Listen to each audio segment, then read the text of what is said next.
Evening every one. ഞാൻ വളരെ short and sweet ആയിട്ട് ഞാൻ എൻ്റെ താങ്ക് യൂസ് ഞാൻ പറയാം, ബിക്കോസ് ഓൾറെഡി എല്ലാവരും പറഞ്ഞു കഴിഞ്ഞു. എനിക്ക് ഒരു ലോങ് ലിസ്റ്റ് ഓഫ് താങ്ക് യൂസേ ഉള്ളൂ. ഫസ്റ്റ് ഓഫ് ഓൾ, ആദ്യമായിട്ടാണ് എൻ്റെ കരിയറിൽ, എസ്പെഷ്യലി മലയാള സിനിമയിൽ ആദ്യമായിട്ടാണ് ഞാനൊരു സക്സസ് സെലിബ്രേഷനിൽ ഞാനൊരു ഭാഗമായിട്ട് ഞാൻ വരുന്നത്. അതിൽ വളരെ നന്ദി. Thank you all. Thank you to the audience and media friends to make it for making this such a huge success. ഇതിൽ ആദ്യമായിട്ട് താങ്ക് യു, ലിസ്റ്റിൽ ആദ്യമായിട്ടുള്ള thank you I have to say to Shahid Kabir. ഞാൻ US ഇരിക്കുമ്പോൾ ഷാഹിദ് കബീർ എനിക്ക് വയ zoom എനിക്ക് കഥ പറഞ്ഞു. പെട്ടെന്ന് ഐ ഡിഡ്ന്റ് നോ വെദർ ചെയ്യണോ വേണ്ടയോ എന്ന് ആ ഒരു തോട്ടിലിരിക്കുമ്പോൾ എൻ്റെ ഫാമിലി ഭയങ്കരമായിട്ട് സപ്പോർട്ട് ചെയ്തു. എനിക്കിഷ്ടമാണെങ്കിൽ നീ ചെയ്യുമെന്ന് പറഞ്ഞ് അത് കഴിഞ്ഞിട്ട് ഞാൻ ശരി ഓക്കെ ഞാൻ ചെയ്യാമെന്ന് പറഞ്ഞിട്ടാണ് ഞാനൊരു ഡെസിഷൻ എടുത്ത് I was part of officer on duty. So ഈ ഒരു നല്ലൊരു കഥയ്ക്ക് ഒരു നല്ലൊരു ക്യാരക്ടർ, ഗീത എന്ന് പറയുന്ന ഈ ക്യാരക്ടർ തന്നതിന് ഷാഹിദ് കബീറിന് താങ്ക് യു. 24 മണിക്കൂറും വേർത്തൊഴുകി അവിടെ നിൽക്കുന്ന ഒരു തൊഴിലാളിയെ പോലെ സെറ്റിൽ അധ്വാനിച്ച സംവിധായകനാണ് ജിത്തു അഷ്റഫ്. അത് യാതൊരു സംശയമില്ലാതെ തന്നെ പറയും. വളരെ ഡൗൺ ടു എർത്ത്, എന്താണ് വേണ്ടതെന്ന് മനസ്സിൽ വ്യക്തമായ ധാരണ ഉണ്ടാവുക, അത് എക്സ്ട്രാക്ട് ചെയ്യുക ആർട്ടിസ്റ്റിൽ നിന്നും. നമ്മളെ സംബന്ധിച്ചിടത്തോളം ചിലപ്പോൾ രണ്ടാമത്തെ മൂന്നാമത്തെ ടേക്കൊക്കെ ആവശ്യപ്പെട്ടിട്ടുണ്ട്. പക്ഷെ അതിന് കാര്യകാരണ സഹിതം എന്തുകൊണ്ടാണ് ഒരു സെക്കൻഡ് ടേക്ക്, എന്തുകൊണ്ടാണ് ഒരു തേർഡ് ടേക്ക് എന്ന് പറഞ്ഞ് മനസ്സിലാക്കിയ അത് പറയുമ്പോൾ തന്നെ ഒരു ഓർഡറിംഗ് ലെവലല്ല. ഒരിക്കലും ഞാൻ ഹെഡ് മാസ്റ്റർ പ്രിൻസിപ്പൽ എന്നൊക്കെ പറയുമ്പോൾ ഒരു ഓർഡറിംഗ് കമാൻഡിങ് ലെവലല്ല. വളരെ ഫ്രണ്ട്ലി ആയിട്ട് ആദ്യമായിട്ട് അഭിനയിക്കുന്നവരോട് പോലും വളരെ സോഫ്റ്റായിട്ട് സ്നേഹത്തോടെ അവരോട് കാര്യങ്ങൾ പറഞ്ഞ് മനസ്സിലാക്കി വർക്ക് എക്സ്ട്രാക്ട് ചെയ്ത ജിത്തുവിനെ സംബന്ധിച്ചിടത്തോളം, ജിത്തു അസോസിയേറ്റ് ഡയറക്ടർ എന്ന നിലയിൽ എല്ലാ ഇൻഡസ്ട്രിയിൽ എല്ലാവർക്കും അറിയാം വളരെ ഹാർഡ് വർക്കിംഗ് ആണ്, ഇത്രയും ടാലന്റഡ് ആണെന്ന് അറിയാം. പക്ഷേ ഇൻഡിപെൻഡന്റ് ആയിട്ടൊരു വർക്ക് കിട്ടിയപ്പോൾ അത് ഫുള്ളായിട്ട് തന്നെ ആ സാധ്യതയെല്ലാം പ്രയോജനപ്പെടുത്തി. പക്ഷെ ഒരൊറ്റ കാര്യമുണ്ട്, ഇപ്പോഴും ജിത്തുവിനെ സംബന്ധിച്ചിടത്തോളം ഇതിനേക്കാളും മെച്ചമാക്കാമായിരുന്നു ചേട്ടാ എന്നുള്ള ഒരു വിശ്വാസമാണുള്ളത്. അതൊരു നല്ല ചിന്തയാണ്. ഈ ഡബിങ് ആയിരുന്നാലും ശരി, ചിലപ്പോൾ തിരിച്ചു വിളിച്ചിട്ട് 2-3 വോയിസ് വീണ്ടും ഡബ് ചെയ്യിച്ചിട്ടുണ്ട്. അപ്പൊ അങ്ങനെ പെർഫെക്ഷന് വേണ്ടി, മ്യൂസിക്കിന്റെ കാര്യത്തിലായിരുന്നു പെർഫെക്ഷന് വേണ്ടി നിലകൊള്ളുന്ന ആളാണ്. ഒരു കാര്യം കൂടി സ്വകാര്യമായിട്ട് പറയാം. അടുത്ത ഒരുപാട് പ്രൊഡ്യൂസേഴ്സ് വന്ന് അഡ്വാൻസ് കൊടുക്കാൻ നേരത്ത് അവരോട് പറഞ്ഞത് അഡ്വാൻസ് അവിടെ നിൽക്കട്ടെ, ആദ്യം കഥ റെഡിയാകട്ടെ എന്നാണ്. അതാണ് ഒരു സംവിധായകന് വേണ്ട ക്വാളിറ്റി എന്ന് പറയും.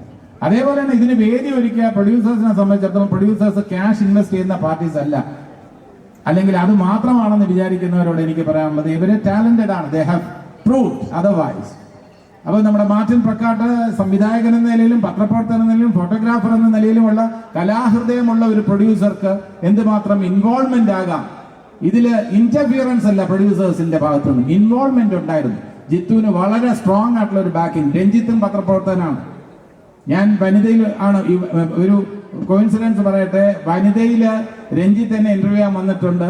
അതേപോലെ എന്നെ ഇന്റർവ്യൂ ചെയ്യാൻ മാർട്ടിൻ പ്രക്കാട്ടും വന്നിട്ടുണ്ട്. പിന്നെ സിബി ചാവറ, അഡ്വർടൈസിംഗ് രംഗത്ത് തന്റേതായിട്ടുള്ള വ്യക്തിമുദ്ര പതിപ്പിച്ചിട്ടുള്ള സിബി, തീർച്ചയായിട്ടും അദ്ദേഹത്തിന്റെയും കോൺട്രിബ്യൂഷൻ, ഇവരെല്ലാവരും ചേർന്ന് ഇൻവോൾവ്മെന്റ് നടത്തിയപ്പോൾ. പിന്നെ ഷാഹിദ് കബീർ എന്ന് പറയുന്നത് പോലീസ് സബ്ജക്ട്സ് കൈകാര്യം ചെയ്യുമ്പോൾ ഒരു സബ്ജക്ട് വേറൊരു സബ്ജക്റ്റുമായിട്ട് സാമ്യം വരാൻ പാടില്ല എന്ന കാര്യത്തിൽ വളരെ നിർബന്ധ ബുദ്ധിയോടെ എഴുതിയിട്ടുള്ള ഷാഹിദ് കബീർ. തീർച്ചയായിട്ടും ഇന്ന് ഷാഹിദ് കബീർ എന്ന പേര് പറയുമ്പോൾ ആ സ്ക്രിപ്റ്റിൽ എന്തെങ്കിലും ഡിഫറൻസ് ഉണ്ടാവുമെന്ന് പ്രേക്ഷകർക്ക് 100% ഉറപ്പാണ്.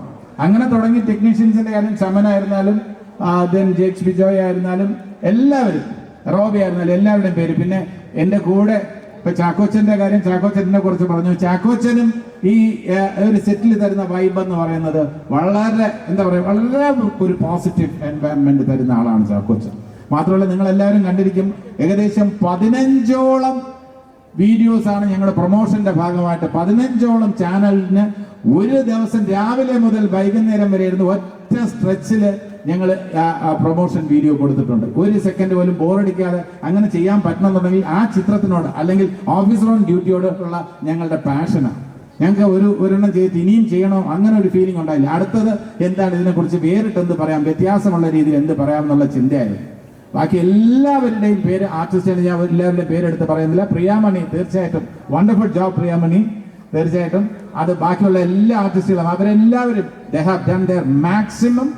അവരുടെ കൂടെ വർക്ക് ചെയ്യാൻ ഉള്ള ഒരു രസം, സുഖം, ഇത്രയും വർഷത്തെ എക്സ്പീരിയൻസ് ഉള്ളപ്പോൾ നമ്മൾ ചില കാര്യങ്ങൾ മറക്കും. ഈ ഈ ഷൂട്ടിങ്ങിന്റെ ഇടയിൽ ആ KSRTC ബസ് സ്റ്റാൻഡിൽ വെച്ച് ഷൂട്ട് ചെയ്തപ്പോൾ യഥാർത്ഥത്തിൽ എന്നെ വിശാഖ് കുത്താൻ നേരത്ത് എൻ്റെ കയ്യിലുള്ള ഫോട്ടോയുടെ ചില്ല് വെച്ച് എൻ്റെ ഇവിടെ താടിയിൽ മുറിഞ്ഞു.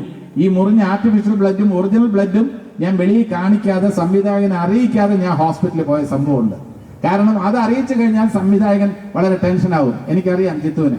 അത് അറിയിക്കാതെ ഞാൻ രഹസ്യമായിട്ട് പോയിട്ട് ഞാൻ ഹോസ്പിറ്റലിൽ നിൽക്കുമ്പോൾ എന്നോട് വിളിച്ച് ചോദിച്ചു, ജിത്തു വിളിച്ചു, ചേട്ടാ ഇത് ഞാൻ അറിഞ്ഞില്ലല്ലോ, ബ്ലഡ് എപ്പോ? ഞാൻ പറഞ്ഞു അത് സാരമില്ല, കുഴപ്പമൊന്നുമില്ല, അവിടെ വർക്ക് നടക്കട്ടെ. കാരണം ഇത്ര വൈകുന്നേരം 6 മണിക്ക് ലൈറ്റ് പോകുന്നതിന് മുമ്പ് ആ സീക്വൻസ് തീർക്കണം എന്ന് നിർബന്ധം ഉണ്ടായിരുന്നു.